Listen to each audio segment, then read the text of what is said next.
안녕하십니까. 이강용 선교사입니다.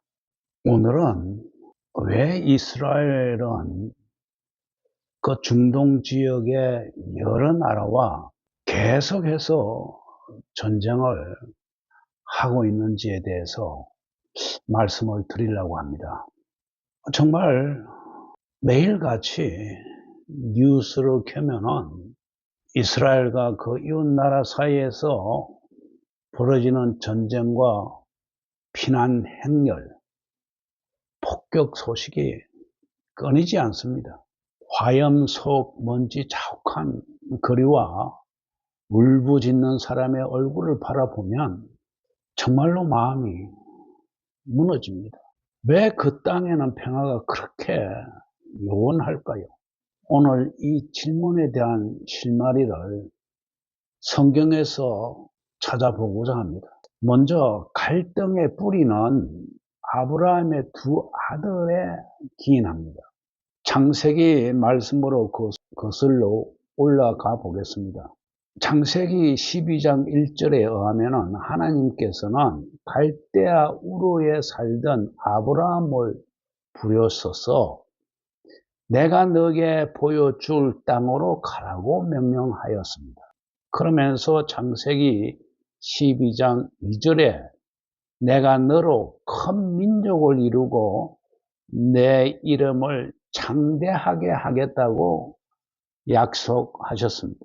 근데 문제는 아브라함에게 오랫동안 자식이 없자 아브라함의 아내 사라가 자기 요정 하갈을 남편에게 주어 대신 아이를 얻고자 했고, 그 결과 하갈의 아들 이스마엘이 태어나는 이야기가 창세기 16장에 있습니다. 하지만은 하나님의 언약은 사라에게서 태어날 아들, 곧 이삭을 통해 이루어질 것이라고 분명히 선언했습니다. 이삭과 이스마엘은 같은 아버지를 두었지만 서로 다른 길을 걸었습니다. 성경은 이스마엘을 창세기 16장 12절에서 야생 나귀 같은 사람이라고 묘사하고 그가 모든 형제와 대항하여 살 것이라고 예고합니다. 전통적으로 이스마엘은 오늘날 아랍 민족의 조상으로, 이삭은 이스라엘 민족의 조상으로 이해되고 있습니다. 즉 형제 사이의 갈등이 민족 간 갈등의 씨앗이 된 셈이지요. 인간적인 시각으로 보면 단순한 가족사일 뿐이지만 성경은 그 가운데서 하나님의 언약과 인간의 불신앙이 교차하며 복잡한 역사가 시작되었음을 보여주고 있습니다. 하나님께서는 하나의 중대한 약속을 주셨습니다. 내 자손에게 이 땅을 주겠다고 창세기 15장 18절에서 말씀을 하셨죠. 여기서 이 땅은 우리가 흔히 말하는 가나안, 곧 이스라엘과 팔레스타인 지역을 포함하는 곳입니다. 그런데 이미 이 땅에는 가나안 족속, 여부스 족속, 블레셋 족속 등 여러 민족이 자리 잡고 살고 있었습니다. 출애굽 사건 이후 여호수아가 이끄는 이스라엘은 하나님의 명령을 따라 가나안으로 들어가 전투를 벌여서 이 땅을 차지합니다. 그 과정에서 이 땅은 원래 우리 것이다라고 이스라엘은 주장하고 우리는 여기서 오래 살았다라고 토착민들의 주장이 근본적으로 부딪혀 이것이 발단이 되어서 오늘날까지 전쟁이 이어져 오고 있습니다.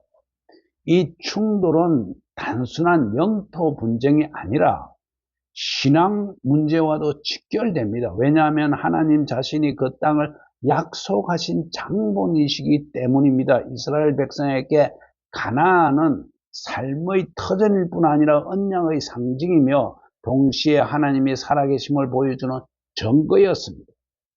하지만 세월이 흐르면서 이스라엘은 하나님께 불순종하기 시작했습니다.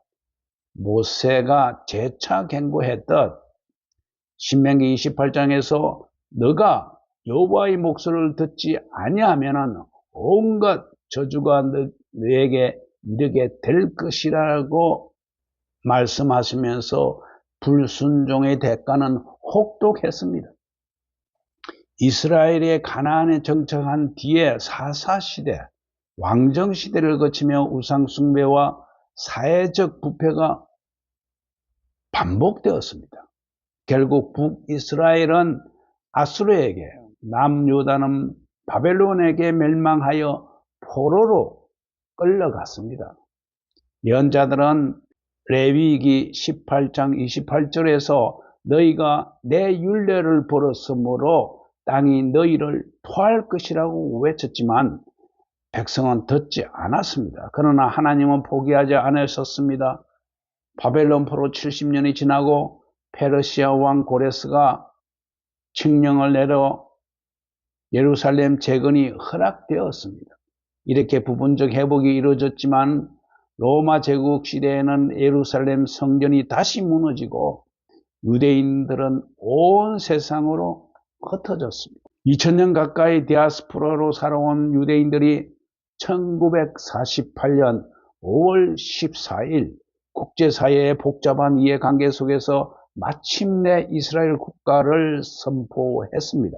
에스겔서 37장에서 말하다시피 마른 뼈들이 살아나 큰 군대가 되었다 라는 에스겔의 환상이 역사 속에서 부분적으로 성취된 듯 했습니다. 그러나 주변 아랍 국가들은 이스라엘을 인정하지 않았고 건국 직후 1차 중동전쟁이 발발했습니다. 이후에도 크고 작은 전쟁과 분쟁이 이어져 오늘에 이르고 있습니다. 성경의 관점에서 보자면 이는 하나님의 언약이 여전히 유효하다는 증거이기도 하지만 동시에 인간의 재성이 평화를 가로막고 있음을 드러내는 현실이기도 합니다.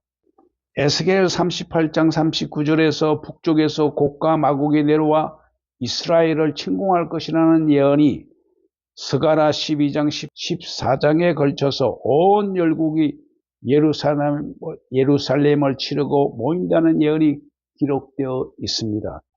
그런데 그 절정의 순간에 하나님이 직접 개입하셔서 이스라엘을 보호하시고 열국을 심판하신다고 약속하십니다.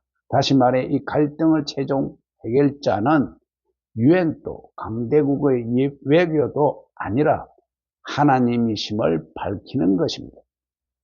우리가 오늘 뉴스를 통해 보는 중동의 전쟁은 어쩌면 그 예언을 일부러 예고하는 그림자일 수 있습니다. 그러나 중요한 것은 두려움이 아니라 소망입니다.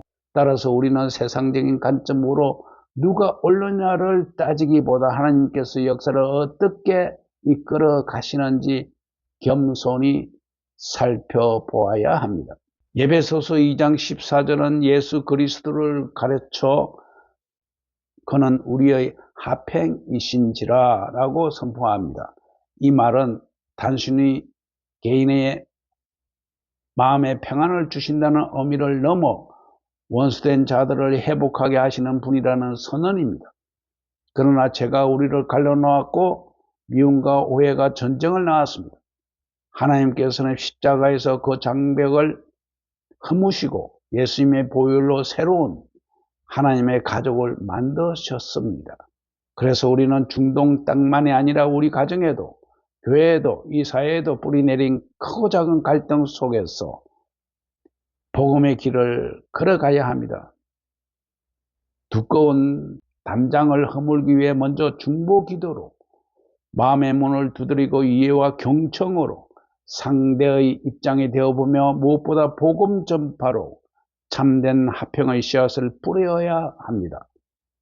우리가 갈라진 세상을 바라보며 한숨만 쉬는 것이 아니라 작은 곳에서부터 화해를 실천할 때 그리스도의 평화가 시작됩니다. 사랑하는 여러분, 중동의 갈등은 결코 먼 나라의 이야기가 아닙니다.